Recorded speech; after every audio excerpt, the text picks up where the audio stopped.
Hello, welcome. Hello, welcome. Yay!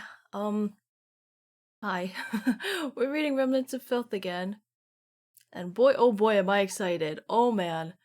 Oh man, I'm excited. Last we left off. Last we left off. Also, hi, good morning. I just woke up, by the way. Um, wow. Okay.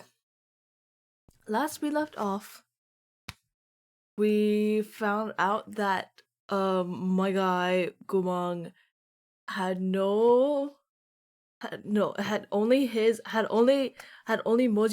cowrie. Is that what it's called again? Anyway, he had only his coin in his jar, in his pay for stuff jar.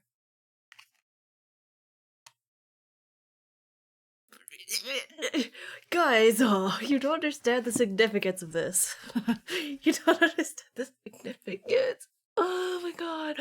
It means everything is a lie. Oh my god, once again. Once again.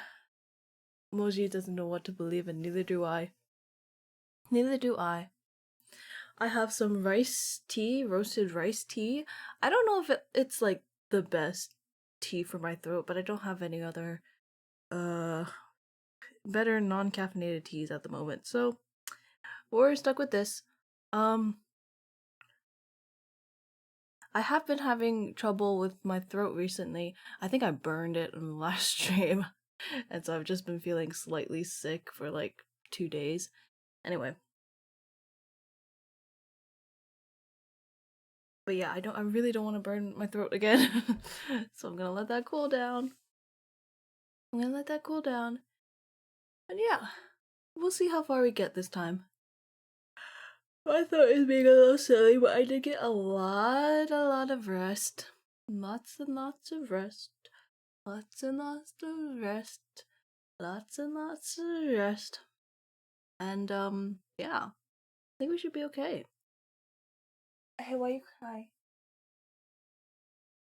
My dog is in the room with me. Yeah, speaking of dogs, I'm gonna have to take a short break at 7 or in an hour to feed the dogs and get more tea. But yeah, that should be all the breaks unless I need to take a bathroom break, cuz honestly, with the amount of tea I drink during these streams, it happens. It happens sometimes. Anyway, I hope you're having a good day, good morning, good evening, good night. Just like anyway. I am still waking up. I am kind of still waking up. I am big. Sorry, I'm getting distracted. I'm trying to be chill. I can't start until I drink my tea, so I need my tea to cool down first. To have as little throat issues as possible.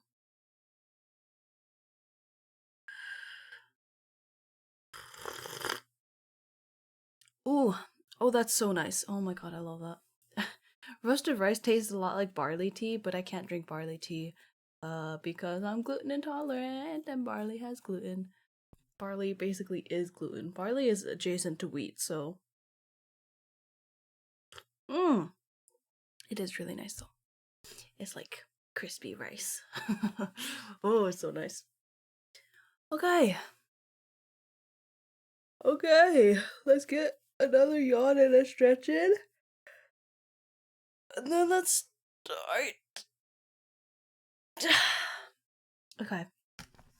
Oh. Ooh. Ooh, let's do it. Chapter 8. Gumang has it rough. Boy, does he.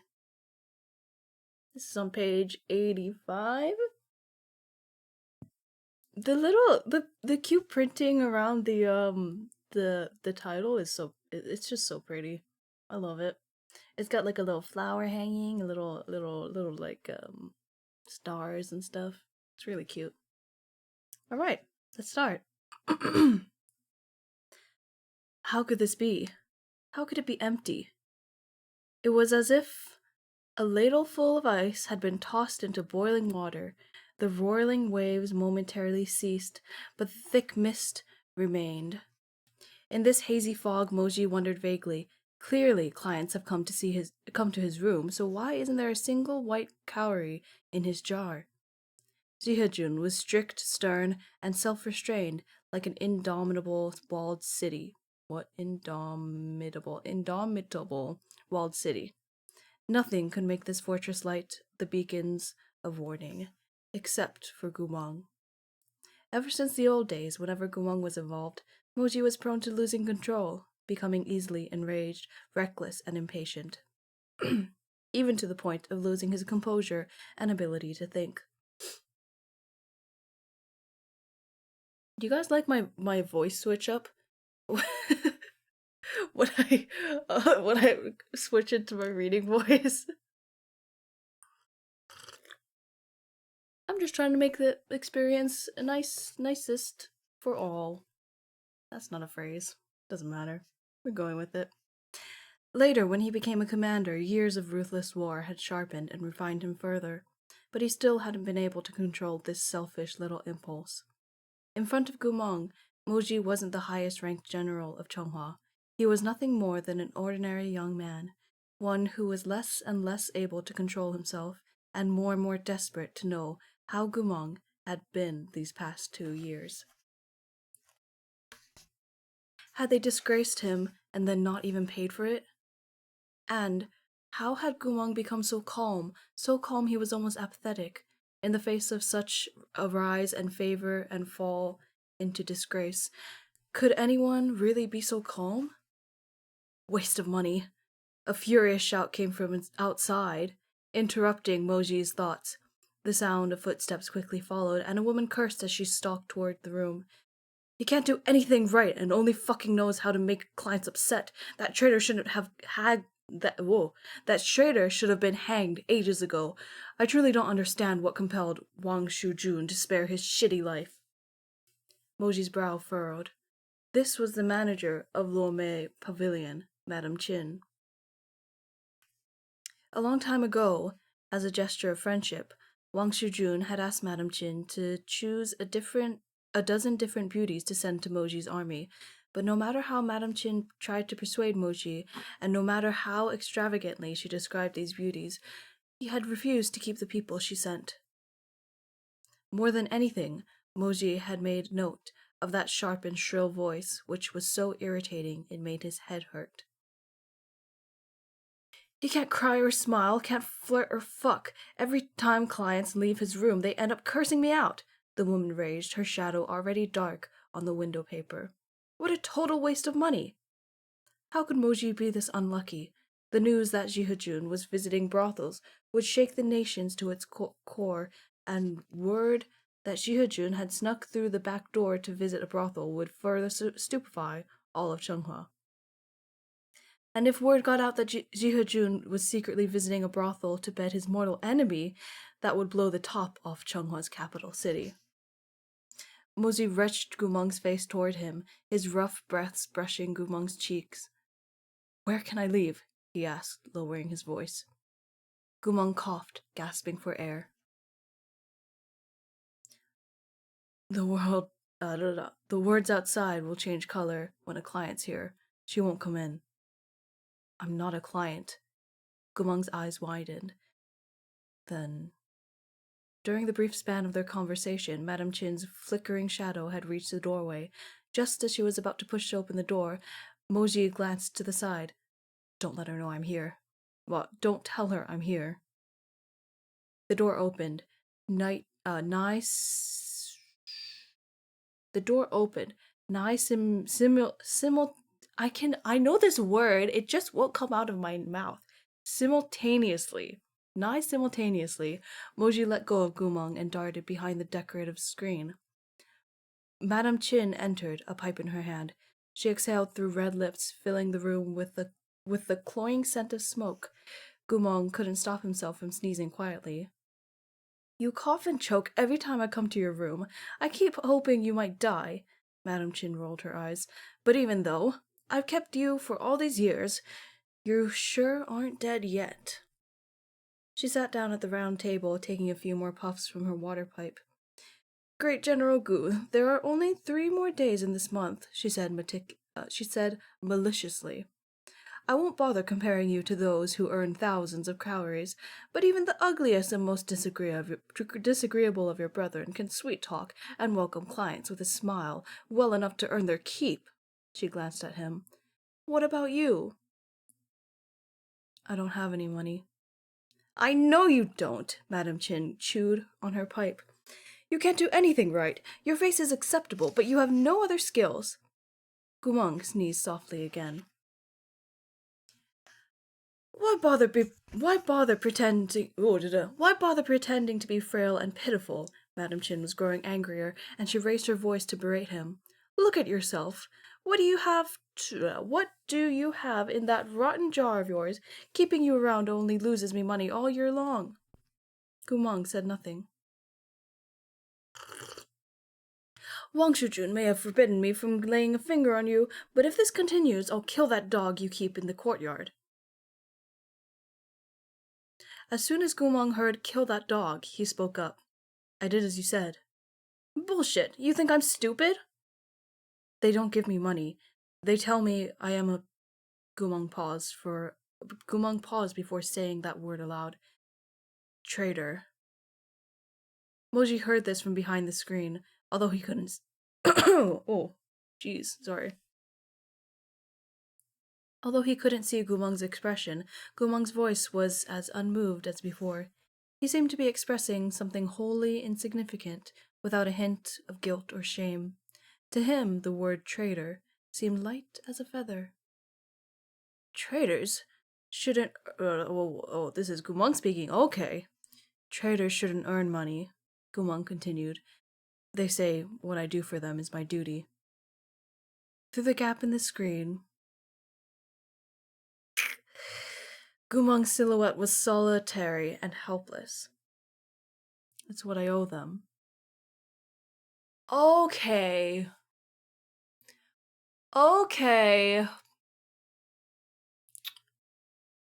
Oh man. Okay, Gumong. Oh boy. Oh my god. He internalized it so bad. Oh my god.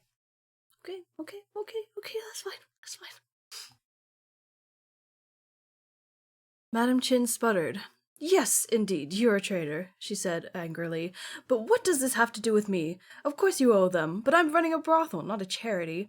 Why should I lose money on you? What's more, these noble clients curse me out every time. Ooh. How many times have I told you to serve those lords? I can't ask for money.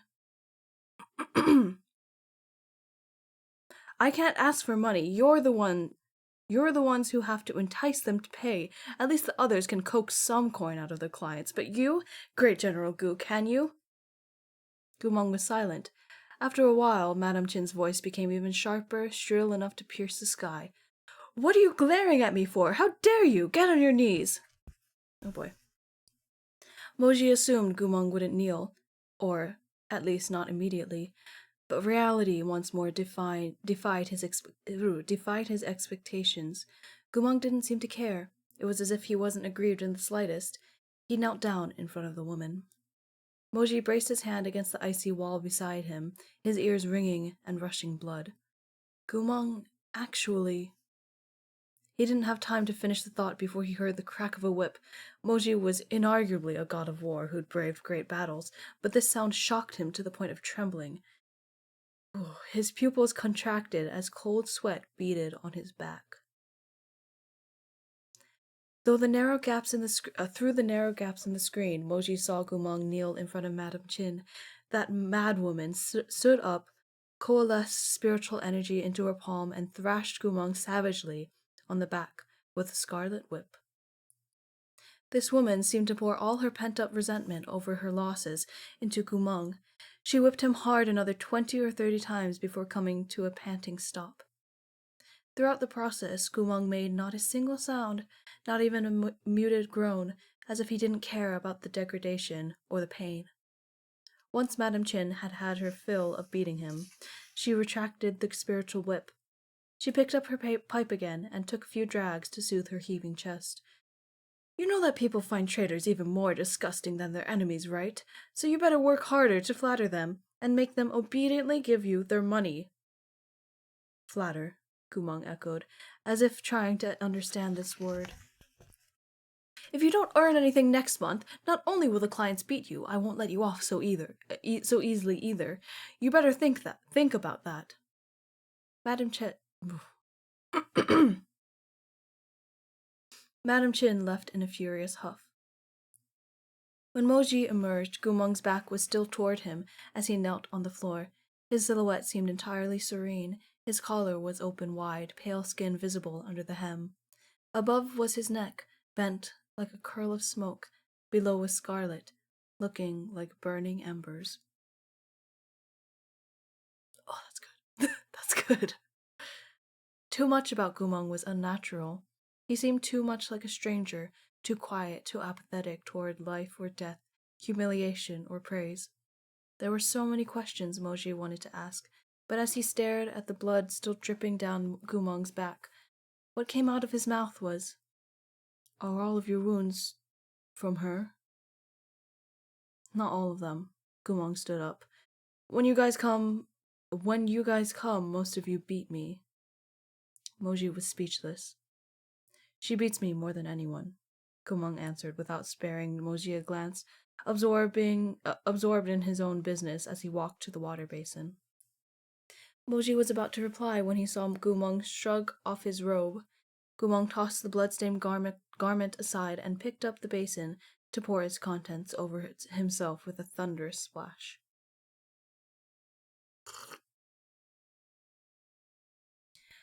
That back of his seemed to be enchanted. It trapped it trapped the invincible General Mo in a nightmare. In Jihajun's memories, when Gumong was young, his back had been very pale, his skin like glistening jade, fished out of a creek. Later on, when Gumong grew up, his back had become straight, broad, and fiercely muscled, like a bowstring pulled taut. Finally, after they went to war, the harsh elements and scorching sun had slowly burnished Gumong's skin the color of honey.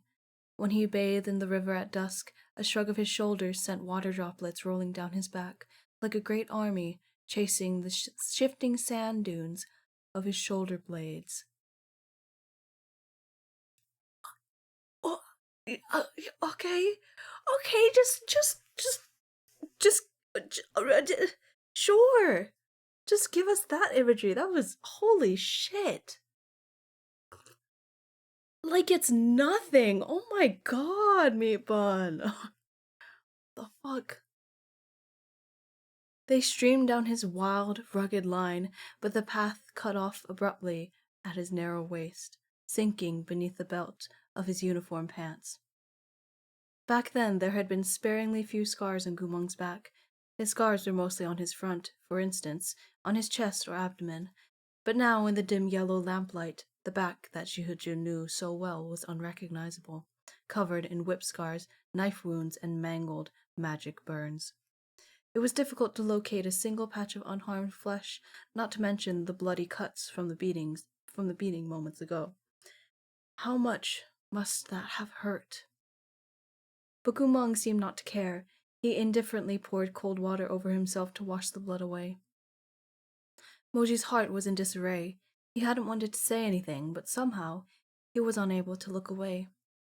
He thought of Gumong in their academy days, standing with his back to Moji and sighing with exasperation.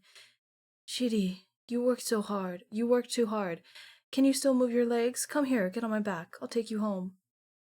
He thought of Gumong on the battlefield, fierce and unyielding, their backs pressed together. "Shidi, don't rush ahead. Stay by my side." Moji closed his eyes in silence. In the dark, he asked, "Where's your wound salve?" Gumong's eyes were somewhat unfocused, and he didn't understand what Moji was saying. Wound salve? What about bandages? Bandages? Moji didn't know whether what he felt right then was anger or hatred, resentment, or some other inexplicable pain. You should at least have a bottle of blood clotting powder. Gumong stopped moving and turned to look at him. After a few seconds of thought, he finally understood, but he shook his head. No need. It will heal. He continued to splash cold water over himself, then haphazardly dried himself with a towel. Finally, he stepped over to the low camphor wood wardrobe. Camphor? Wood wardrobe, took out a wrinkled robe and put it on, just like that. Seeing how thoughtlessly he moved, Moji's frustrations roared even louder. Had he seen many prisoners of war? He had seen many prisoners of war. There were those who were unyielding, those who were obedient, those who wanted to die, and those willing to change allegiances. But Gumong was unlike any prisoner he had ever seen. Moji didn't know exactly what the current Gumong was like. He sensed not the slightest shred of familiarity, nor the slightest sliver of human emotion. Gumong didn't shed tears, feel shame, show terror, or cast blame. He didn't even seem to feel pain. After a long pause, Moji asked, Gumong, what exactly are you thinking? He didn't expect Gumong to answer. He only spoke because his chest felt impossibly tight. But to his surprise, Gumong did reply, and his reply was very honest. I want cowrie shells. Cowrie shells, my bad. I keep saying cowrie. Moji had no words. Other people here have them, but I don't. No one's ever given me any.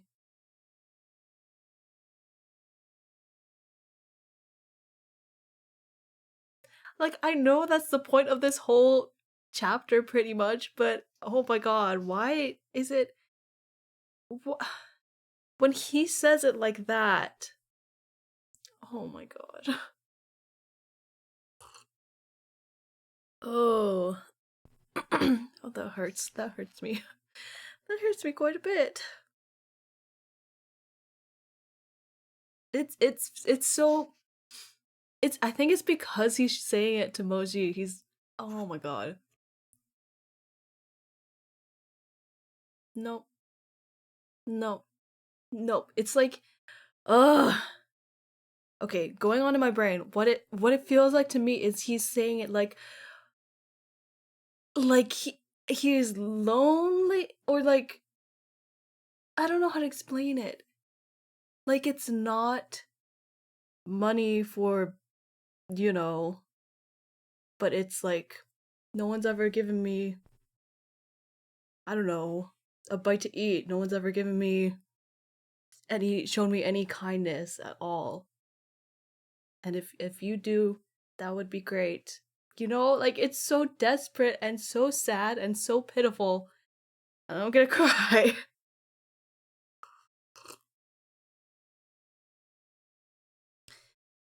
Moji gazed at him, watching Gumong's expression as he spoke. That sense of strangeness intensified. Everyone says I shouldn't want them. As Gumong talked, he looked toward the fragmented remains of his jar before bending to pick up the shards and put them on the table. He looked as placid as ever, but Moji gradually realized his expression seemed somewhat bewildered, as if there was something Gumong didn't understand. Gumong turned to look at him. You're the first person to give me a cowrie shell. I can't deal with this. Moji was momentarily silent. You know very well why I gave it to you, he replied stiffly. Gumong didn't immediately respond, instead continuing to assess Moji. This was the first time since Moji's entrance that Gumong had looked at him carefully, without the disinterested blankness he used to appease clients. Then Gumong reached a hand toward him. You still want it? Moji stared down at him. Didn't you want to give it back to me earlier? I want it. Oh, kill me. Moji felt a surge of frustration. In order to stop wasting breath on Gumong, in order to avoid getting even angrier, he took out another golden cowrie and passed it to him. Gumong didn't say thank you. He took the shell, holding it in both hands, and lowered his head to inspect it. Then he turned to look at the shattered jar on the table. After some thought, he walked to the bed and dug under the soft mattress until he found a brocade pouch. Gumong was about to open the pouch and put the cowrie shells inside when Moji realized something. He stood up, his heart going cold. Oh no. Hold it. Gumong froze. What's that in your hand? Moji's voice was low and dangerous, each word dripping with threat, as if they would be splintered between his teeth with the slightest exertion of force. Take it out. That's the end of the chapter. That's the end of chapter 8. That's how chapter 8 ends. Can't wait to see how chapter 9 ends. I love all these cliffhangers. I love them. I love them so much. I love them so much. Oh my god. This is too much. Okay. Straight into it. Straight into it. We're finding out right away. We're finding out right away what it is. I need my tissues closer.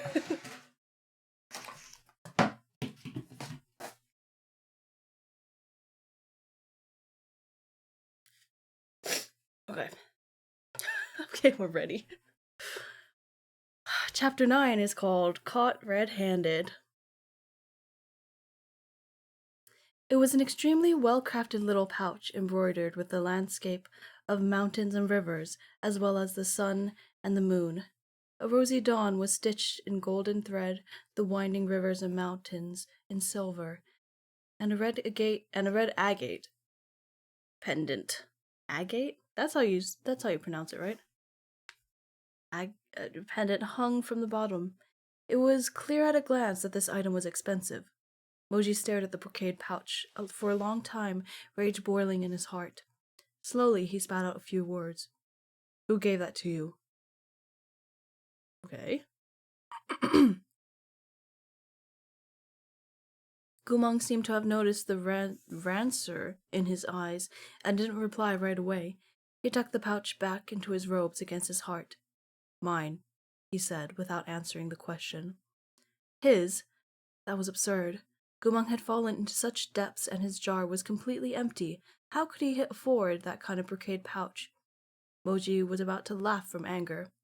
With what money? I exchanged it. A pause. With whom? I exchanged it, he repeated, and that was all. Moji lost his temper. What did you exchange for it? What do you have? Restart. What did you exchange for it? What do you have? You... He stopped. Gumong lived in a brothel. What kind of people did he meet? What could he have given in exchange for this pouch?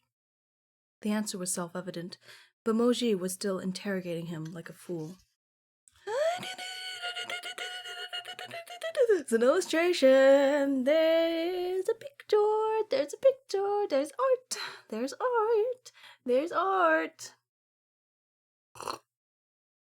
Oh boy. Oh boy, there's art. It's of this moment of him interrogating Gumong. He looks so fucking sad. And his little snuggle. Oh, he has his little fang.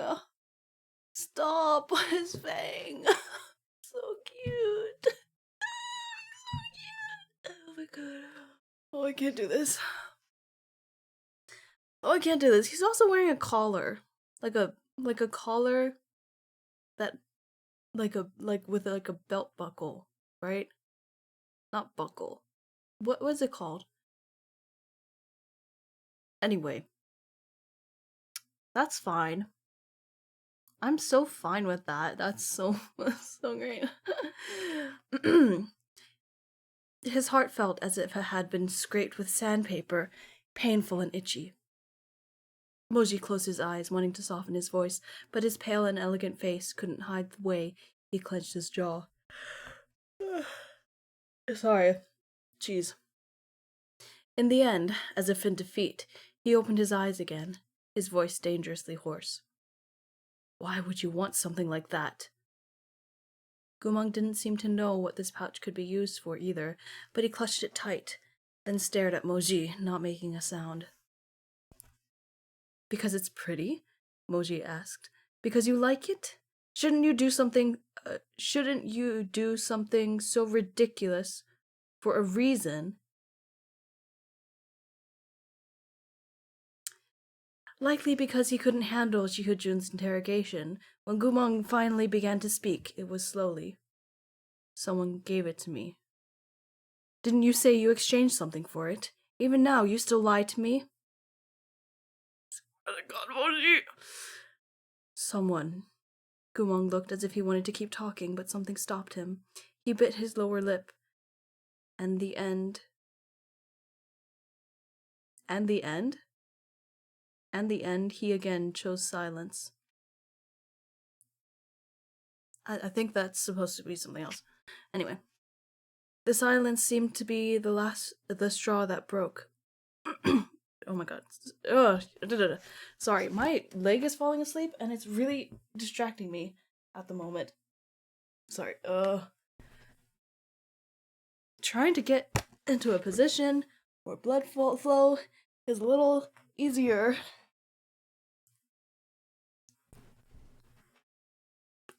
Okay. Ugh.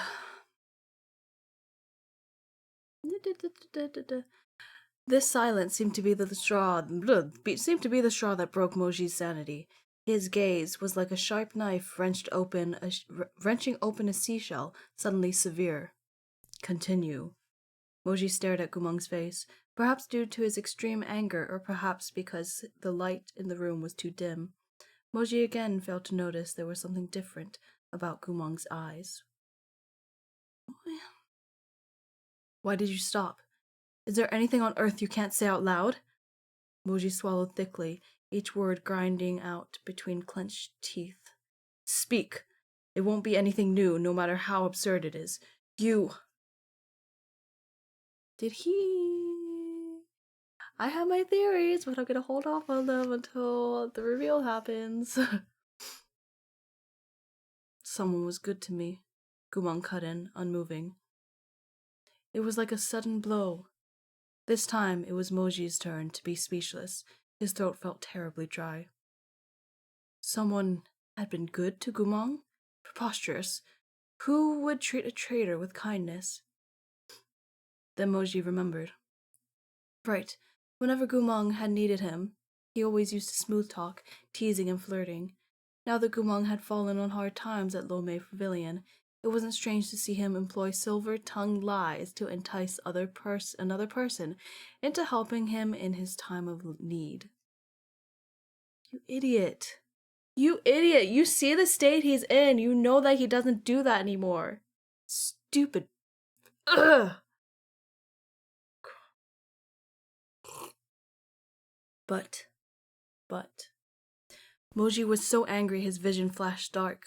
For a long time his mind was stuck on the word but, unable to continue. Very well. Very well. Moji stopped, his eyes red with overpowering fury. Only after a long while did he continue, nearly choking on his words. Gumang, you truly impress me. Gumang didn't make a sound as he leaned against the wall, gazing at Moji's face. Moji lifted his head. It was as if he was trying to will any wetness from his eyes. He stood there looking up for a while before he suddenly brought a hand to his face and burst out laughing. I really don't know what I was clinging to all these years. I have no idea why I came to see you tonight. The more Moji thought about it, the more anger and sorrow filled him. By the end, his voice was shaking. He slammed his fist into the wall beside Gumang, scraping his knuckles and leaving gruesome bloodstains behind. As the lamplight flickered between them, Moji pressed Gumang against the wall, his face full of hatred, like he was ready to tear the man apart. Moji clenched his jaw. General Gu, you truly live a blessed life. Even after rotting so far, you still have someone who treats you kindly. I... Gumang! Madam Chin's shout came like a clap of thunder, echoing from far away. Zhou Gongzi is here. Hurry up! Change into clean clothes and make the young master nice and comfortable.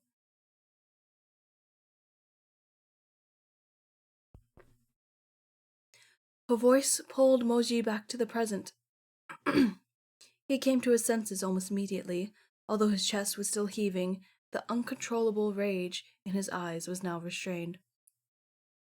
Moji lowered his head slightly, his ragged breaths rising and falling in Gumong's ears. He closed his eyes. When he opened them again, that vicious beast stirring inside its cage had disappeared. Those eyes remained, but slightly damp. In the darkness, they shone like morning stars.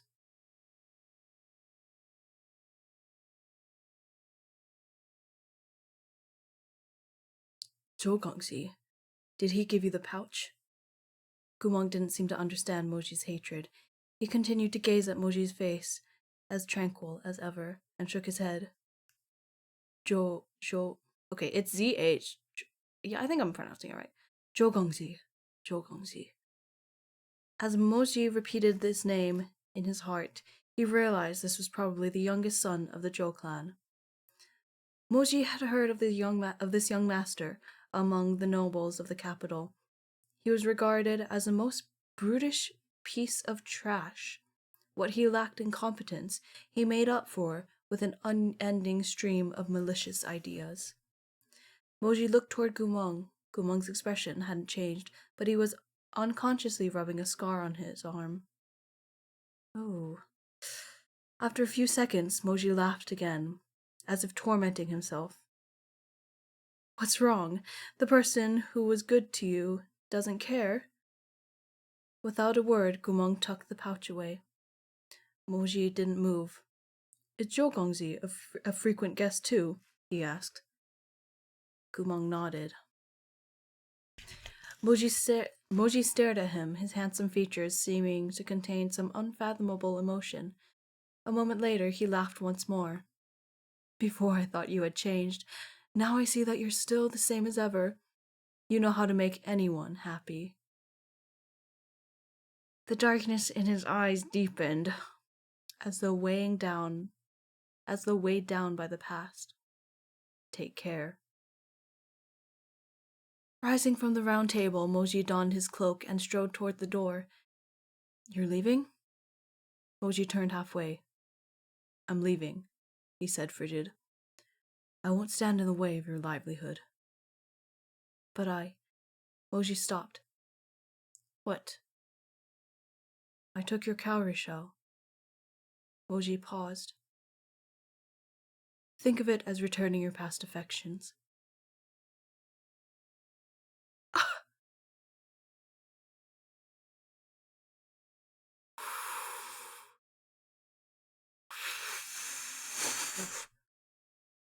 Fuck.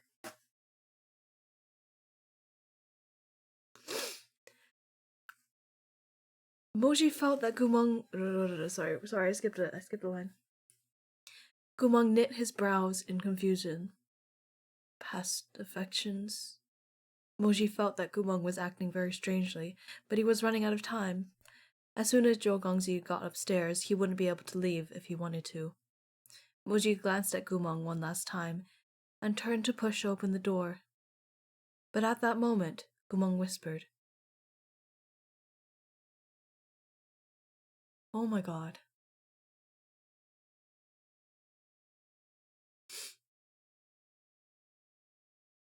Stop. Stop! Fucking hell! What the fuck, man? Oh my god, okay, that's fine. Fucking fine. But at that moment, Gumong whispered, You're rich. You have money. I want to know who you are. Moji's hand froze inches from the door. He stood, stock still, for a long interval before whipping around. What? You're rich. The second part. You have money. After that. Gumong was confused by this reaction. He sounded hesitant as he repeated himself. I want to know who you are? A crash sounded in Moji's ears, like a massive stone falling from a cliff before his eyes. He stopped breathing and stared fiercely into Gumong's face, his black-brown pupils shrinking as light flared in the depths of his eyes. Gumong. His heart had frozen over, but he ground out his words menacingly. Are you fucking toying with me? Gumong was confused. You're the client. You paid. So aren't you supposed to toy with me? Moji's features were twisted almost beyond recognition. All the strange moments during their conversation flashed through his head like great waves battering his heart, stunning him so thoroughly that for a long time he couldn't react. But right then, the door behind them creaked open. A man's lazy voice came from behind it. Gumong, your Joga is here to patronize your business. Why haven't you scrambled over to kneel and welcome? Moji whipped around, but it was too late. That little Joe bastard was swaggering in as he spoke. He looked around the room with bleary eyes, blinking in the low light. Poor General Mo, he was such a proper person, and now, for the second time in as many hours, he was faced with the same annoying crisis. The last round had gone all right, but this time he had nowhere to go, nowhere to hide, and was seconds away from being caught red-handed by his own junior.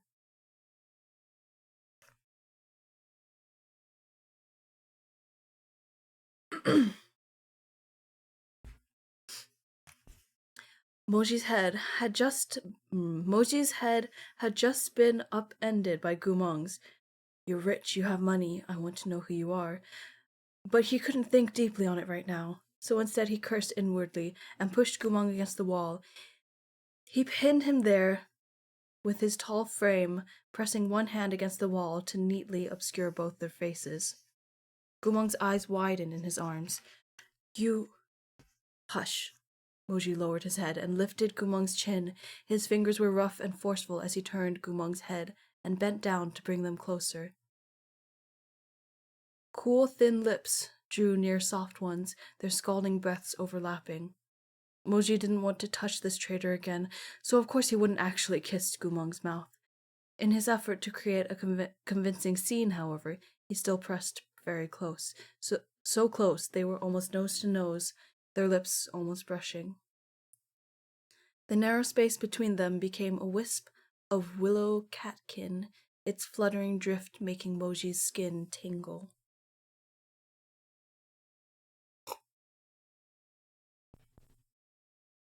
When Moji had hidden from Madame Chin, he thought his luck couldn't get any worse. There was no way any more vexing could occur. How naive had he been? Moji caged Gumong inside his arms. Don't make a sound, he rasped. Gumong, trapped beneath him, didn't think much of the situation. All he thought was that Moji was too strong. He bore down on Gumong like a mountain and made it hard to breathe.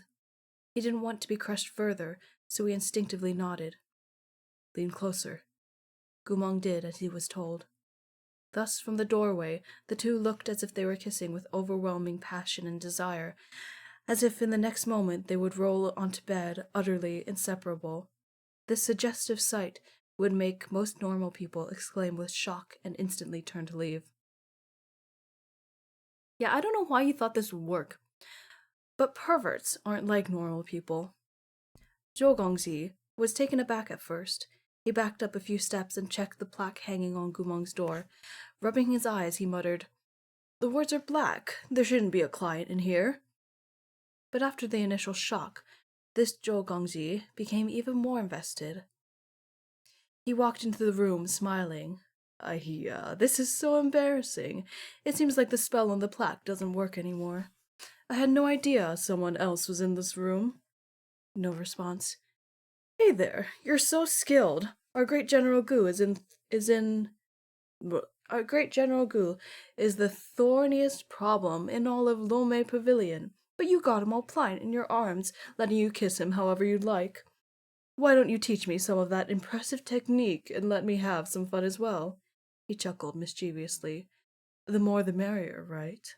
Let's share.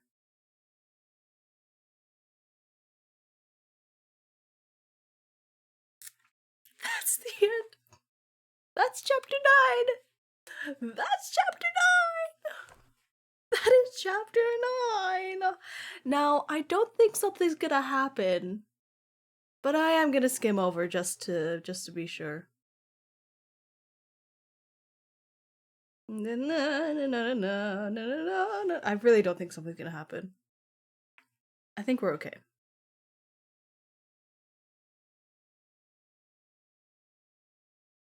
Oh man. Oh man. Oh boy, something happened, but not in the way I was thinking. Oh my god. Okay. Okay. I am going to take a quick break before we start chapter 10, called Heart's Fire. That's fine. I'm gonna take a quick break. I'm gonna go feed the dogs. I'm gonna get some more tea, and we will be back here and see what happens. See if they actually have a threesome or not. Which we all know it's not gonna happen. But you know, it's a good cliffhanger. It's a good cliffhanger. All right, I will be right back. About 5 minutes. Okay, BRB.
I'm back.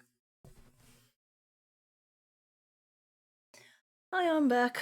Oh, okay, we're good. We're good. Hello. Hello, hello, hello. Whew. Alright. I have more tea. I have more tea. I think it's... It's fine to drink. Okay. Okay. Let's share. Hush now. Hush? Yes, thank you. Alright, we're getting right back into it because I can't not wait. I can't wait. I'm scared about where we're gonna end off today as well. Okay. Chapter 10, Heart's Fire. Moji badly wanted to kick Zhou Gongzi to death, but he had to remain anonymous. All he could do was pitch his voice lower and icily snap, "Get lost." Hey, what's with that tone? Zhou Gongji's friendly overture had been rudely rejected, so after a momentary shock, he turned nasty. Do you know who I am? Do I care who you are? Don't you see what I'm doing here? Hurry up and get lost. Gumong seemed fascinated by Moji acting the tyrant and stared unblinkingly in his eyes. They were so close to each other that Gumong's direct stare made him uneasy. Stop looking at me like that, Moji whispered. Gumong was exceptionally obedient, so he lowered his lashes to stare instead at Moji's pale lips. Moji was at a loss for words. When Zhou Gongzi saw the pair still tangled together, paying him no mind at all, he raised his voice to shout angrily. You're telling me to get lost? Why don't you check yourself first? He ground his teeth. Your Zhouge wants that one to keep him company, so why don't you smarten up and get out of my way? Don't you know where I'm from? The Bureau of Military Affairs. I'm friends with Jihejun, oh boy, General Mo. What an idiot. What an idiot. You scared now? Just wait until I tell on you. He'll break your legs. Moji blinked in silence. I'm so sorry. I have to, I forgot to lock the door. I lock the door every time I stream. Just so we have the least interruptions possible.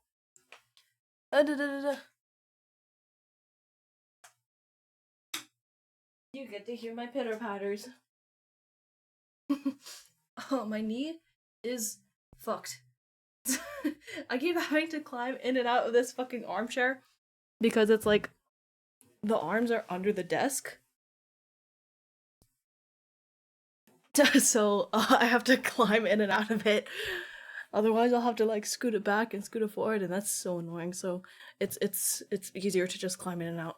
Although it is not that easy, but you know. Anyway. Okay. Moji blinked in silence. Zhou Gongzi was too far gone, and the longer he spoke, the worse he got. And you, goo asshole, you little bastard. Last time you wouldn't let me kiss you no matter what I said, but you're fine with it now that it's someone else? Everyone says your souls are damaged and your mind's broken. Pah! How could you be picky if your mind was broken?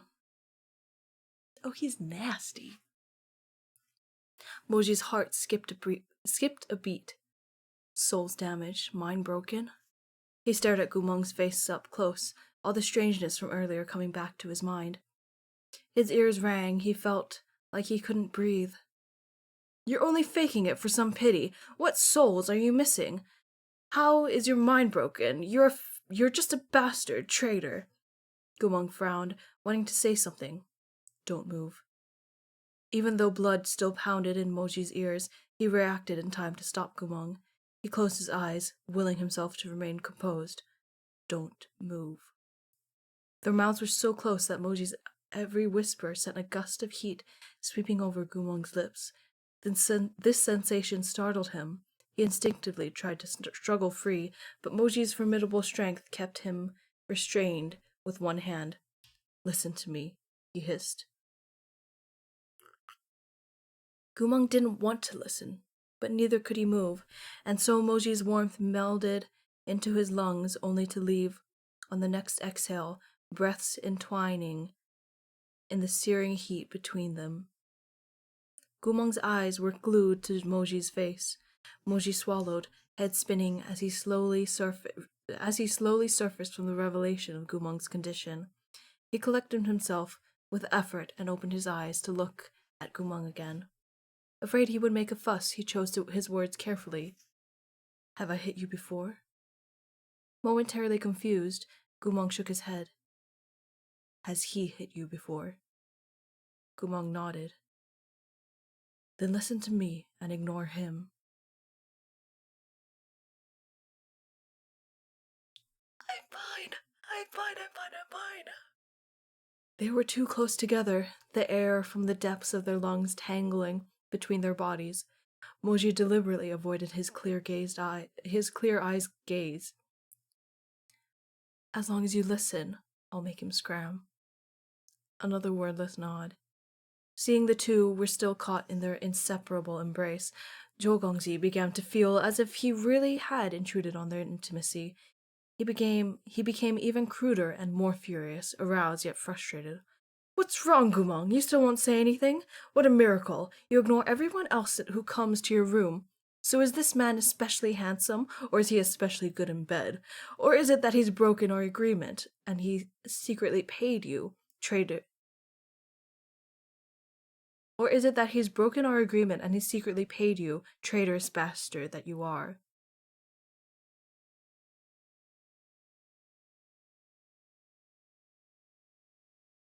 What's going on here? Zhou Gongzi stepped closer, his ragged breath smelling of alcohol. How come a little whore like you wants him to fuck you so bad? He mumbled. Drunk people always sounded a little more incoherent, rambling this way and that. After Zhou Gongzi was done taunting Gumong, he decided to move to provoking Moji. Hey there, who exactly are you? Why don't you turn around and let your big brother take a look? Judging by your behavior, you must come often. Zhou Gongji dared to tug unsteadily on Moji's sleeve. How many times have you had him? How does our great General Gu feel? Is he hot? Is he tight? Does he make you feel good? This Zhou Gongji had managed to utterly disgust Moji. Moji's hand wiped out to slap that Zhou asshole squarely across the face. It was a violent strike. Blood sputtered from Zhou Gongxi's nose as he crumbled to the floor. I love this song. Oh my god, I love it. It's so good. Yeah, hell yeah. Oh my god. Before Zhou Gongxi could get his bearings, Moji kicked him to the ground, making sure he fell flat on his face at an angle that prevented him from turning. I told you to get lost. Sparks flew from Moji's eyes, his teeth tightly gritted. Don't you fucking get it? You dare hit me? You actually dared to hit me? How insubordinate! Zhou Gongji wailed. Who are you? I'll report this to His Imperial Majesty. No, I'll report this to General Mo. I'll report this to my dad. There was a loud clang. Moji had tossed something before him. One bleary glance was all it took for Zhou Gongzi to break out in a shock of cold sweat. He sobered up with a great deal, convulsing with a squeak before going still.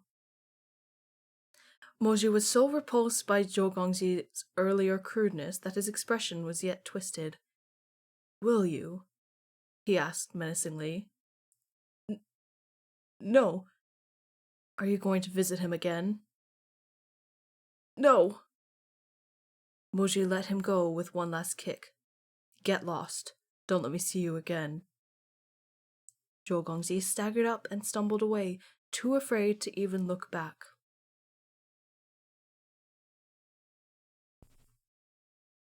Oh boy. Moji stood there stonily for a time, letting his anger dissipate. Then he bent down to picked up the command token marked with Chonghua Bureau of Military Affairs and fastened it back into the compartment within his sleeves. He turned to glance at Gumong, who stood by the wall with his hands behind his back, obediently watching without making a sound. In the chaos, his initial bewilderment had faded. Moji had wanted to interrogate Gumong further, but at the sight of Gumong's peaceful face, all he felt was a pain, like his heart was being cut apart, a turmoil he couldn't suppress. There was no point in asking Gumong anything more, and Moji had no idea what would happen if he stayed longer. Into this silence, Gumong suddenly spoke. "He's scared of you." Moji said nothing. "You're scared of him too." Moji seemed deeply insulted by this, turning to shoot him a fierce glare. What would I be scared of? What would I be scared of? Why would I be scared of him? You were scared he would recognize you. Moji looked at him. His mood was no longer so vicious, though his expression remained displeased.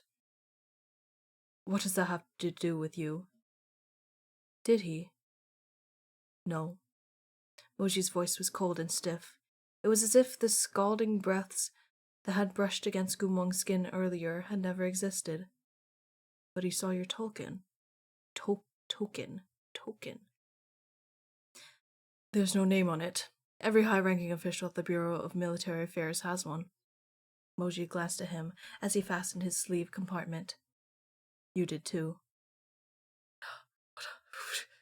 You can't just bring that on him. Gumong was surprised. Me? His confusion upset Moji. He didn't want to talk to Gumong anymore, and he still feared what he would do if he stayed. He pushed open the door and left without a backward glance. The freezing night wind blew at Moji's face as he stepped into the street outside. He tried to calm himself, but to no avail. Souls damaged, mind broken. Mind broken? Wind whipped across his face, the corners of his eyes stinging as it flayed. He yearned so long for closure, only to receive such an open ending. Who had done it? Who? Had it been the Lao Kingdom, Muronglian, or had it been Gumong himself, unable to bear the humiliation, who chosen to? Moji's imagination ran wild. In the end, it was grief of all things that suffused him. Mind broken. Why did that make his heart ache so much? Yes, true, Gumong had given him friendship and redemption, but Moji had done everything he could to repay him. Had nearly sacrificed his life to pull Gumong back from the brink. Did Moji owe him anything else? Had he let him down in any other way? Whether Gumong's souls were whole or his mind hale, what did that have to do with Moji? In the empty streets, in the dead of night, Moji stopped walking and took a deep breath. So many years of So many years of obsession, only to receive this emptiness. His hand shook against his will. Without warning, flames blazed from his palms, coalescing into a fireball that smashed explosively into the distant river's surface. Smoke hissed upward from where it struck. Gumong had betrayed him. Only the heavens knew how dearly he wanted to hear Gumong say, I regretted abandoning, deserting, and lying to you. I cared for you. Why couldn't he have even that small thing? Why had he received nothing but a mentally impaired madman who had completely forgotten him? Why? Moji closed his eyes, agonized. After so many years, he thought he had freed himself of this fixation, but in truth, he had been lying to himself. Gumong was too important to him. That man had taken too many of Moji's firsts. The first time he exorcised demons, the first time he talked for hours around a warm bonfire, the first time he fought shoulder to shoulder. And that year he turned 20, on the day he came of age, on that specific night. Perhaps he had drunk too much, or perhaps it had never been the wine. That had been the first time he made Gumong his. I'm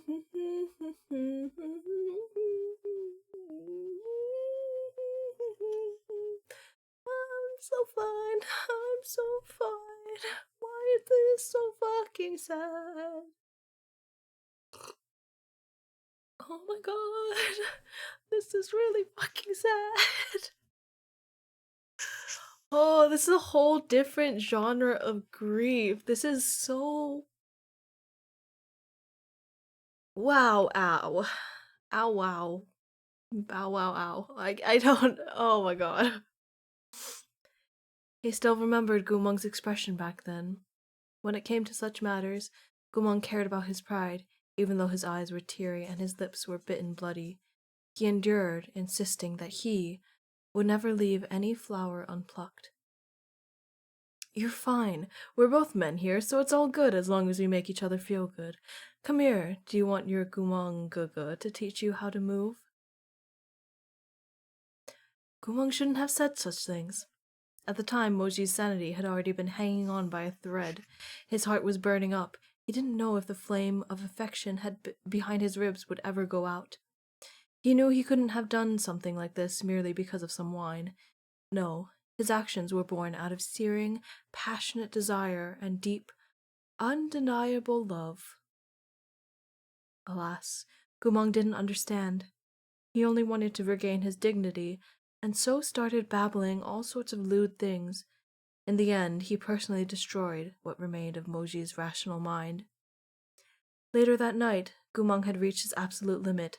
Lying on his stomach, he began shaking his head and sobbing, begging Moji to be gentler, wailing that, honestly, even if he'd done it with many girls, he'd be lying about having done it with other men, and he'd especially never let another man do him. But no matter what he confessed or revealed, or how he beseeched, Moji could no longer stop himself. Finally, when he had bullied Gumong to the point of tears, until Gumong was crying so hard he couldn't quite speak, his eyes red at the corners as he looked at Moji, only then did the desire in Moji's gaze begin to subside. He stroked Gumong's cheek and said, "I'm sorry. Does it hurt?" Gumong's lashes were still wet with tears, his face flushed in Moji's palms, his lips quivering. Moji had left him a pathetic sight indeed. Even more pathetically, who would have believed that a crude army thug like Gumong, in truth, hadn't even slept with a single girl before?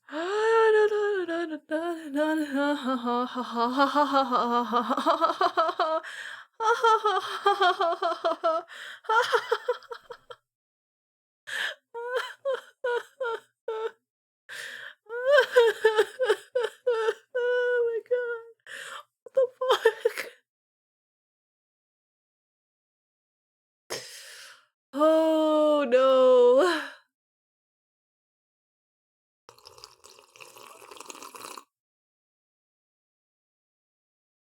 Oh my god. That's okay. That's okay. That's okay. That's okay. That's okay. That's okay. Faced with Gumong silent, Moji bent down to kiss him again. As her wet lips touched, Gumong's tears streamed down into the hair at his temples. Moji caressed his hair, then wordlessly embraced him once more, kissing his teary eyes and taking warmth from the man in his arms. A young man getting his first taste of carnal desire could never stop himself, no matter how virtuous he was. Okay. Besides, Moji had never really been virtuous. It was only that before Gumong, he had never met someone who could make him lose control. He had fallen in love with Gumong first. So he had trod carefully all this time. He had never dared to demand Gumong's first time, had only ever, with utmost care, passed all his own firsts into Gumong's hands. He had stubbornly refused to say how important these were to him, but in his heart, he still nervously hoped Gumong would treasure these moments. But Gumong had trampled his heart underfoot. Yes, it was true Moji hadn't wanted to stop Changhua from putting Gumong on trial, or even killing him. Moji had even thought that if there ever came a day when Gumang had to die, he wanted to be Gumang's final judge, and final tormentor, to take hold of him with his own hands and crush him into a bloody pulp and grind his bones into dust. All for the sake of the nation's vengeance. But if Moji put aside that vengeance, he had to admit that he never actually wanted to see Gumang dead. He had only wanted to obtain a word of truth from his mouth, to receive a single sentence from a sincere heart. After so long, he genuinely only wanted to ask one question. Gumang, when you left Changhua, when you left me, did you ever regret it? Even a little? Only then would these years of love and hatred, gratitude and resentment come to a conclusion that could allow Moji to breathe, if only barely. Then he heard those words, souls damaged, mind broken. Gumang had forgotten. He would not suffer. But Moji was damned to an eternity without reprieve.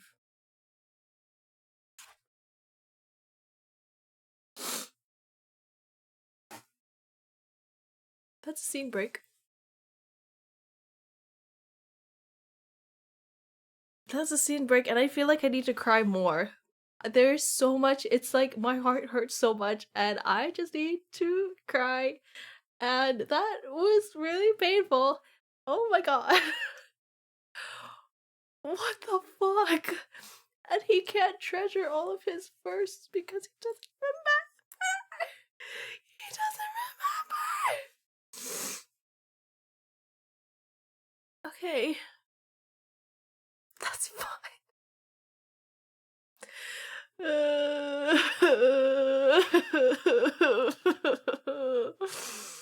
Oh my god, I just sobbed like a toddler. I can't do this.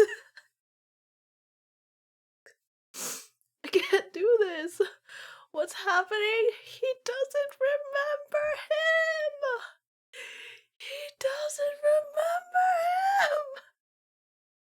It's the amnesia plot. Oh no.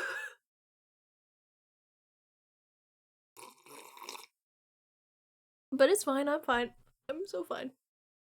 I'm so fine. He took all of his verse and he wanted him to treasure them, but he can't remember any of them. Wait. That means Moji can take... Well, I'm sure he can't take all of Gumong's first things now. But some things, like romantically, maybe? Oh my god, it hurts. Oh no. Oh no, okay, that's fine. We have like 3 more pages of this chapter. Okay. Alright.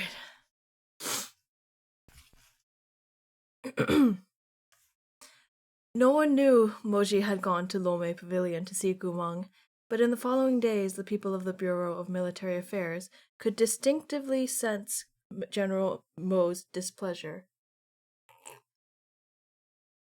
Even though Moji went around looking displeased all the time and his expression was rarely genial when he spoke to anyone, his moodiness had become even more pronounced. He didn't grow distracted during military councils, but his phrasing grew more curt. When others chattered idly during the meeting, Moji would at once level a dark stare at them, even if he didn't cut them off, until the offending individual swallowed their own babble.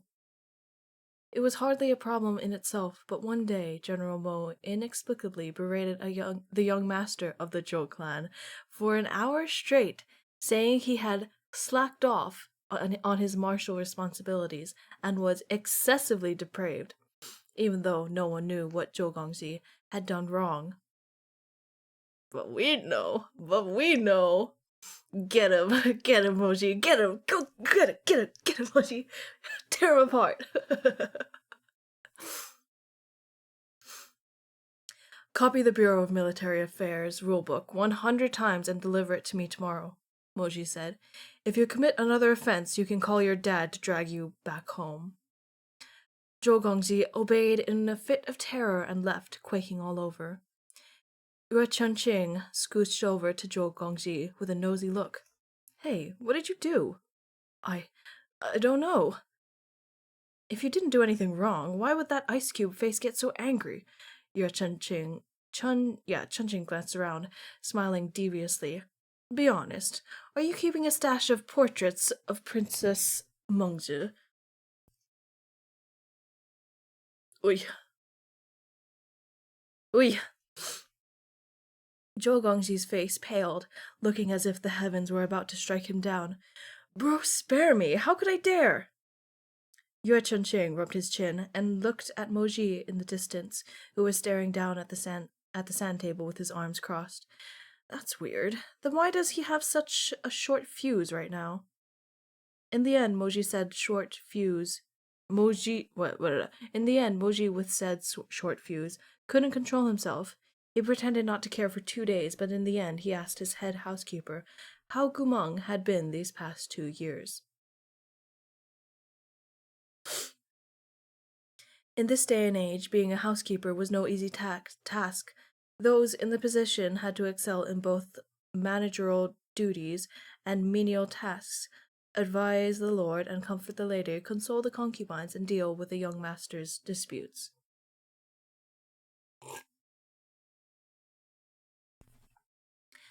Jihe Manor's housekeeper was named Li Wei. All the other housekeepers of other noble lords envied him, as they knew General Mo kept a simple staff and had neither wife nor children nor concubines. It sounded like a blissfully carefree arrangement. Only Li Wei knew how hard it was to work in General Mo's employ, because General Mo would ask questions without the slightest warning. Sometimes General Mo's questions brewed in his mind for ages until he couldn't stand them anymore. By then, General Mo would have worn his own patience thin, so he would want to know the answer straight away, and would be annoyed if it was even slightly delayed. In working for his master, housekeeper Li had to think 3 steps ahead before he did anything, then 4 steps ahead when it was done. After all these years, he had more or less honed himself into a prodigy. Whenever Moji was quietly sulking, housekeeper Li would examine his body language and deduce what General Mo was repressing and roughly how long it would take before he exploded, as well as strategize how he should respond once General Mo did finally combust. This time was no different. Moji bit his lip and said lightly, Gumeng. Housekeeper Li rushed to answer. Yes, my lord. Gumeng is utterly ruined. Was that my question? Moji said. Sometimes being too clever wasn't a good thing, so housekeeper Li obediently shut his mouth. Sorry, crying kind of fucks up everything in my respiratory system.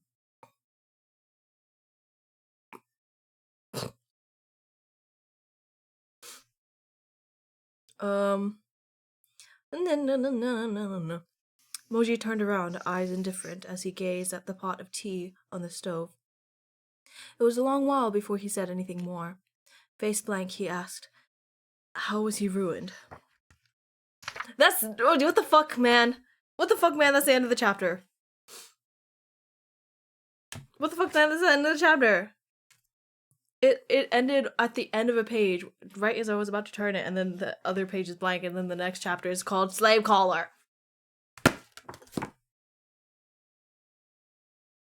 What am I supposed to do about that? What am I supposed to do about that?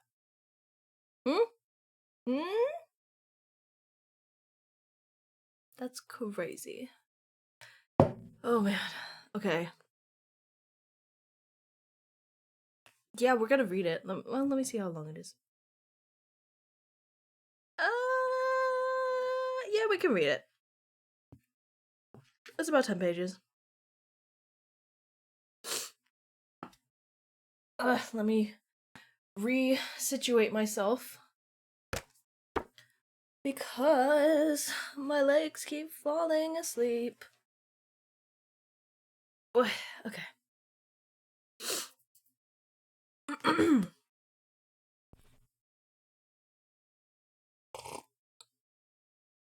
That isn't the roughest of cliffhangers.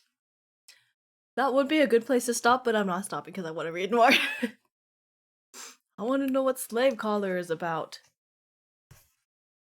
Alright, chapter 11, let's go. In Li Wei's opinion, working as a housekeeper for a man who never spoke his mind like General Mo was the most exhausting thing in the world.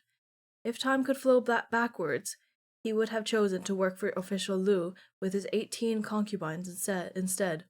It was highly likely that the thoughts of the ruthlessly cold General Mo were more convoluted than all those 18 concubines put together. But time could not flow backwards. Li Wei cleared his throat and began again with utmost caution, asking, "My lord, have you visited Gumong?" "No." "Oh," Li Wei sighed in relief. "Then it's best you don't." "Why's that?" My lord, how should I put this? In Gumong's current condition, he probably didn't even know who he is. He probably doesn't even know who he is. Never mind who you are. According to the healer's diagnosis, in the depths of his mind, he more or less thinks of himself as a strong and mighty male wolf. Huh? Moji's eyes widened. He thinks he's a what? A strong and mighty male wolf. Wolf. Moji stared. This was without a doubt the wildest sentence he had heard all year. He rubbed his temples and collected himself before carefully asking, "Which healer examined him and delivered that diagnosis? Are you sure there's nothing wrong with their brain?" It was rare for Li Wei to see Moji react with so much shock, and he couldn't hold back his snicker. But at the sight of Moji's expression, he quickly and obediently schooled his expression to solemnity.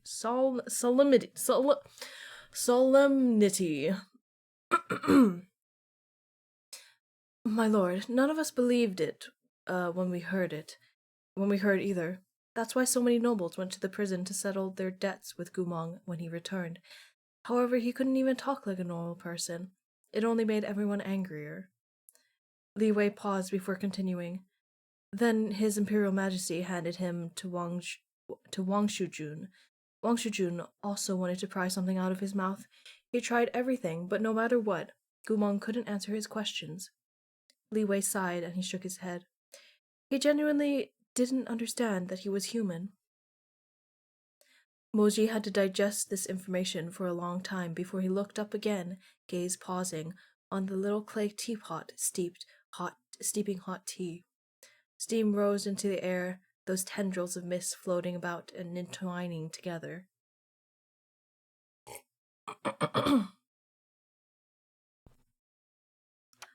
I also heard his souls were damaged. Oh, this is Moji saying. I also heard his souls were damaged. Moji paused. What happened there? Li Wei was stunned.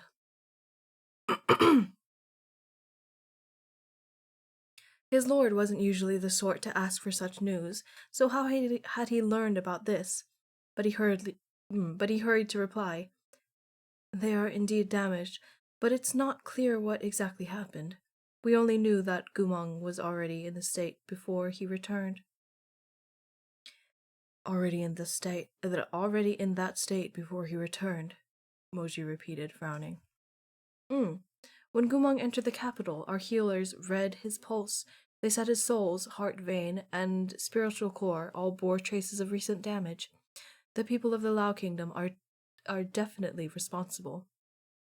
We don't know what secret, shady techniques they employed, but on top of making him think he was a beast, of his 3 ethereal souls and 7 corporeal ones, They somehow removed 2 of the corporeal. What does that mean? Moji was still for a while before asking with feigned indifference. How would losing 2 souls affect someone? That depends on which 2 souls are missing. Shenong Terrace said that. Hang on.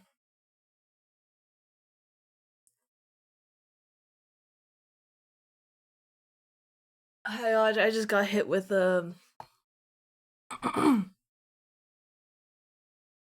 I don't know, pain. Some kind of pain. I don't know what kind of pain it is. I can't describe it. I can't describe it.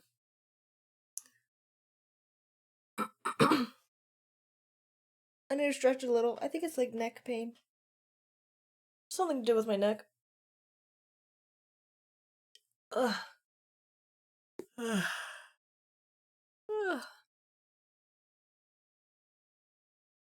Okay. I think we're good. Oh, sorry.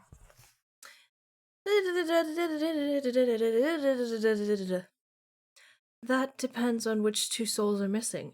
Shenong Terrace said that the 2 souls Gumong had lost, the first had to do with memory, and the second was related to mind, which is to say, he runs into issues in those 2 areas, but the absence doesn't significantly affect anything else.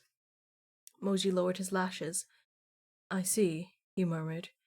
Yes, because he lost a soul related to the mind. In the beginning, he had entirely lost the power of speech. Wang Shujun sent him to Lomei Pavilion, where the overseer trained him for a full 2 years before he could fully understand what people were saying, or speak enough to get by, if barely. Ugh. As Li Wei spoke, he let out a heartfelt sigh. They used to call him Beast of the Altar, and now he really isn't much different from a wild beast. This was why everyone had been astonished when Gumong was sent back 2 years ago. When the city gates had opened and the prison wagon bearing the traitor Gumong slowly entered Chonghua, civilians on both sides of the road had seen that General Gu was locked up alongside some wolves. Within the prison wagon with them was a buck, which the wolves proceeded to tear apart, spraying blood everywhere. Gumong didn't bother to dodge the spray, instead crouching placidly amid the pack. The wild wolves seemed to... I'm not saying wolf like wolf. I'm not doing it. I'm not doing it. The wild wolves seemed to treat him like one of their own. A female wolf even dragged one of the buck's leg over to Gumong to court his favor. Does that mean he's just a baby? Does that mean he's just a baby wolf? Is he just a baby wolf? Stop. I'm gonna cry. Gumong had reached out and dipped his hand in the little blood. He looked at it indifferently, but hadn't cared for the taste, and so had lowered his hand again.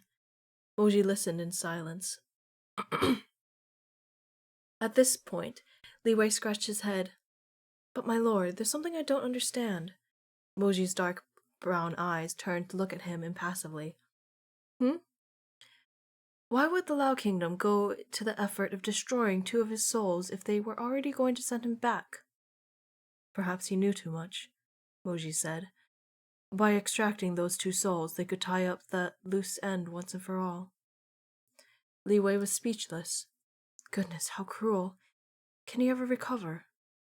Moji shook his head, as if many things were weighing on his mind, and didn't respond. 2 of Gumong's souls had been removed. The only cure was to find and return them to his body.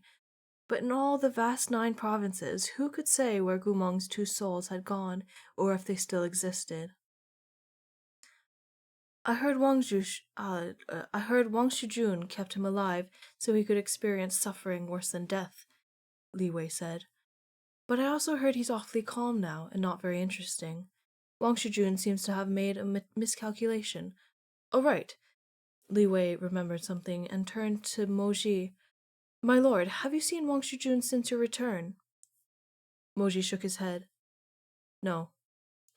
Although Wang Shijun held an important position in the Bureau of Military Affairs, his role was in fact altogether idle and had no attendant obligations. He was high-born and arrogant due to his status. Of those three, of the 306, what the fuck is going on? Of the 365 days in a year, it was considered quite impressive if he showed up for 15. Moji looked up. Why are you asking about him all of a sudden? Honestly, these past few years he'd gotten worse and worse, Li Wei said. If my lord should run into him, don't bother stooping to his level. You know all too well, that he's always looking for ways to make trouble for you. Moji didn't find this the least bit surprising. In Changhua there lived 3 noble gentlemen whose characters exemplified the Buddhist values of virtue, mind, and wisdom. Notable. 3 notable gentlemen has a footnote. Junzi, a term for a person of noble character in historical setting, it is typically reserved for men. Okay. 3 Junzi.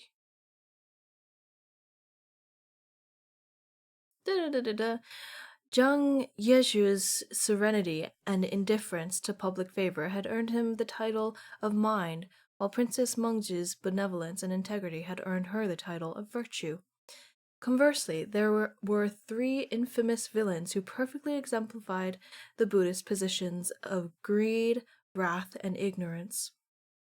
The one Moji had to deal with the most often was greed. Greed, of course, referred to the one with an avarice for all that pleased, as well as a deep dissatisfaction when that hunger wasn't sated. This was the Wang Shujun that Li Wei had mentioned.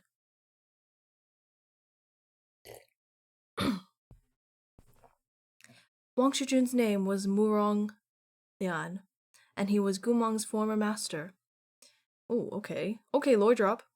In the beginning, it was he who had chosen Gumong as one of the study attendants to accompany and look after their young master's needs at the cultivation academy. Wang Shijun never could have imagined that this little slave possessed such unbelievable natural talent. Within a few years, Gumong's cultivation level had greatly surpassed his master's. Jealousy made Murong Lian hateful, and he constantly picked on Gumong, beating him, cursing him, and punishing him whenever he experienced the slightest displeasure. Everyone knew he had a cruel temperament, and that his character was incredibly ill-suited to the mercy of his given name, Lian. Let us recall the simplest example. Once, when Gumong was exorcising demons, he came upon a small village. The villagers were plagued by sickness, and out of compassion, Gumong used Murong Lian's name to compel the imperial healers to prescribe them medicines. Although this was against the rules, it was an act entirely motivated by kindness. Any other master would only have scolded Gumong a bit. Murong Lian was different. After he heard that Gumong had dared use his name to buy imperial medicines, he had launched into a furious flurry of curses. First, he'd given Gumong almost 80 hard lashes, then made Gumong kneel by the academy walkway for 20 days straight. At the time, Moji had known Gumong very well. They hadn't interacted much, and he normally didn't use that walkway, so he'd known little about it. That is, until one rainy day when Moji happened to pass by and saw a silhouette. When he walked over to take a look, as it turned out, the person he had noticed was Gumong. Gumong was completely soaked, black hair sticking to his freezing cheeks, and raindrops streaming down his jaw.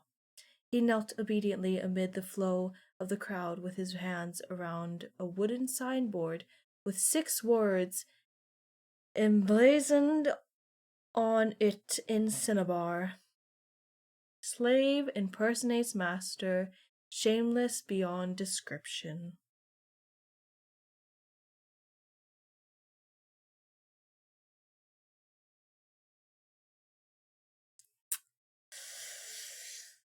Murong Lian, when I get my hands on you!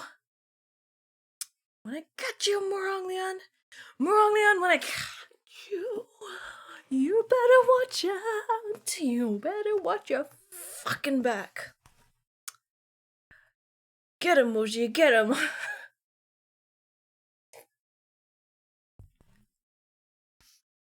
Moji stopped before him. Crystalline raindrops splashed off his umbrella's paper surface and gathered to flow off the ribs. Those nearby cast curious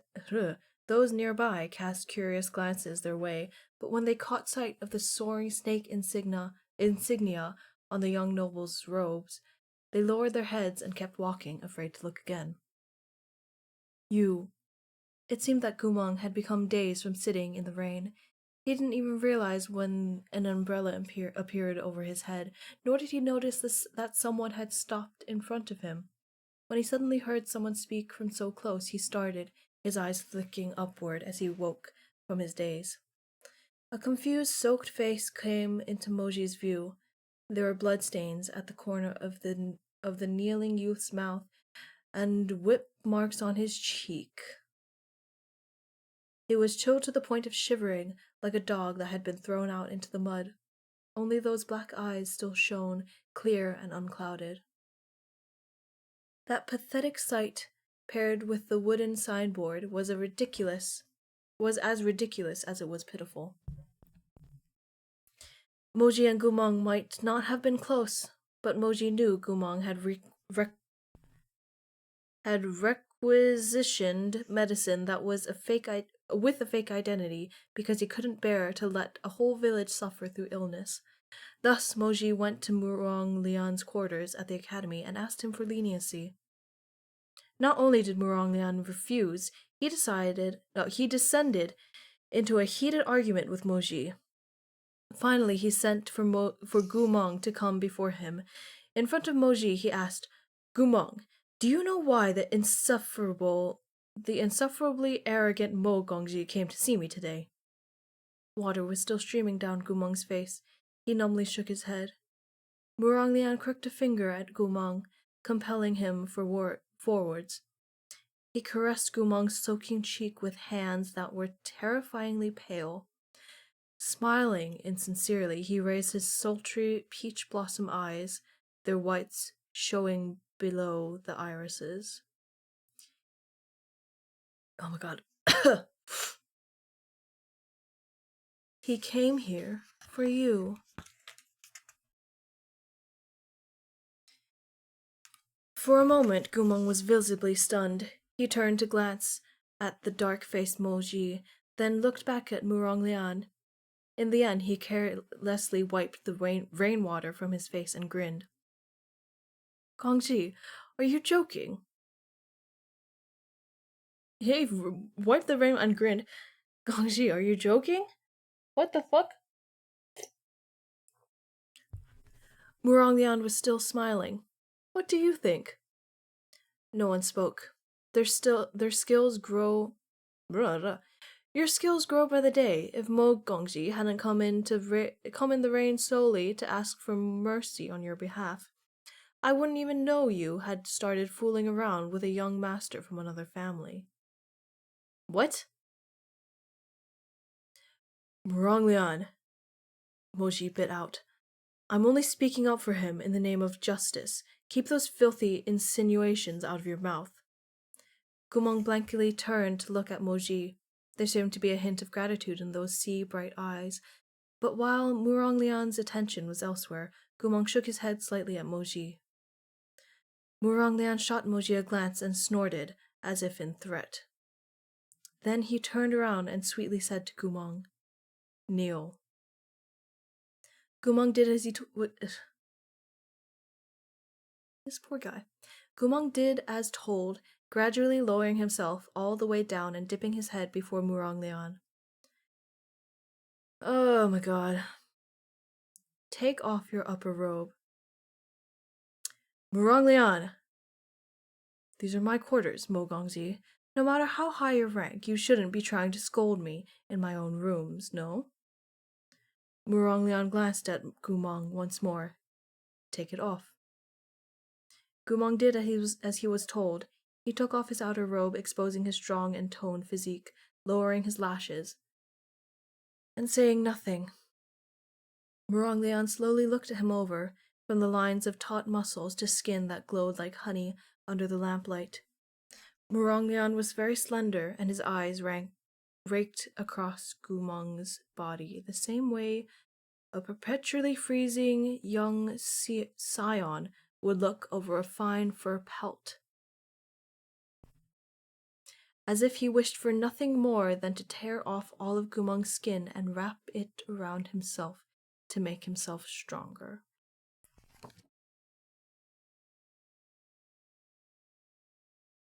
Bitch, I'll kill you. Bitch, I'll fucking kill you.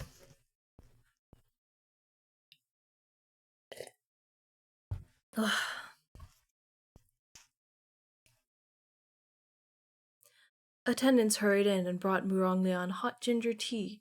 He took a sip and sighed. Gumong, isn't it nice to have a spiritual core? Doesn't it feel nice to have so much influence at the Cultivation Academy? Aren't you so happy you were able to befriend a dignitary like Mo Gongxi? I can't imagine who gave you the courage to lie about being... Huh? Saying this. Okay. I can't imagine who gave you the courage to lie about being Murongongzi for the sake of for the sake of a prescription, and all to save a handful of low-born villagers. Murong snickered. He set down a teacup with fine boned hands, and suddenly looked up. Have you forgotten your station from birth? Gumong lowered his hand. Gumong lowered his head even further. I would not dare. Your holy weapon, your clothes, your spiritual core, everything you have today was bestowed upon you by the Murong clan. You are nothing without Wangshu Manor. Xiaoju is right to reprimand me. Xiaoju has a footnote, the title of the young master and direct heir of a household.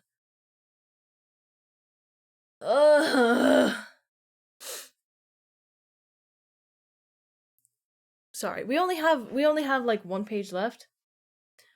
I'm struggling a little bit. I've been struggling for a little while, but I really want to get through this last chapter. So, we're going. After a long interval, Murong Lian burst out laughing. But since you're so strong, I obviously can't mistreat you, lest you grow independent and end up serving someone else. He barked out an order to his attendants. Go get the young master. He drew out each syllable in a tone of extreme ridicule, mocking Gumong's presumption in daring to pretend to be the son of the Murong clan. Oh, okay, so he's like, go get the young master. Okay, so he's calling Gumong that. What the fuck is this problem? That present I prepared for him so long ago. What a bitch. The other study attendants of the Murong clan were also present. One of them, Lu Jiangjing, was Gumong's best friend. When he heard that Murong Lian wanted to give Gumong this particular present, his expression grew unsightly. He fixed Murong Lian with a gaze that could almost have been described as a glare. Murong Lian lifted a hand, commanding the attendants to open the box in front of everyone's eyes. Every attendant paled, and one of them couldn't hold back from crying out, "It's a slave collar." Gumong's head snapped up at these words, eyes wide. He stared at the sandalwood tray above his head, seeming numb. The color had also drained from Moji's face. Only the most disobedient, disagreeable slaves were fitted with a slave collar, which was intended for confinement and punishment. It could never be removed without the leave of the slave's master, much like a dog collar. Though being a slave was the greatest humiliation, being bound with a slave collar was yet another level of disgrace, lowering a man to a point where even other slaves would look down on him. Why don't you put it on yourself? Muronglian waved a hand. Do you need me to say please, young master Murong?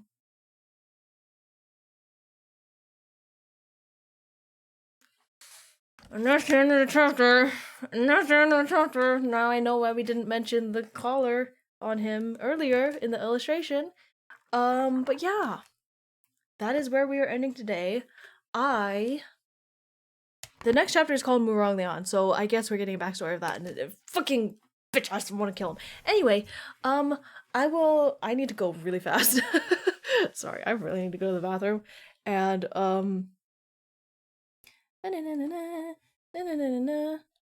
and I will see you on Monday. We'll be continuing this next week on Friday. And I really gotta go. I hope you have a good day. I hope you, enjoy the stream. Thanks for watching, and yeah, take care of yourself. I'll see you later. Bye bye.